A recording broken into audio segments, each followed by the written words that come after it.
வண்டியும் ஓடலை, சவாரியும் இல்லை. இந்த மாதம் வேற வண்டிக்கு வேற வேலை வந்துடுச்சு, டியூவும் கட்ட முடியல.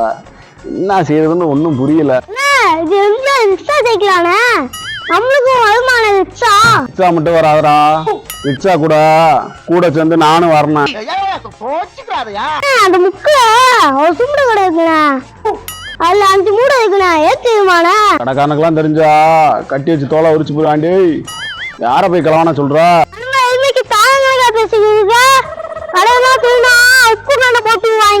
எந்த ஏரியா போன? பக்கத்துல தானா? கடை பக்கத்துல மஞ்சள் வீடு இருக்குல்லண்ணே, வாடகை எவ்வளோண்ணே? நீ சொல்ற அந்த மஞ்சள் வீட்டுக்கு வாடகை 10,000 ரூபா. நான் சொல்றேன் வீடு உனக்கு ஓட்டு வீடா 2500 ரூபா, சீட்டு வீடா 3000 ரூபா, காரை வீடா 5000 ரூபா தான். ஏன்டா நான் வீட்டு புரோக்கர் தான். நான் ரிக்ஷா சைக்கிளுக்கு வாடகை எவ்வளோன்னு தானே கேட்டேன்.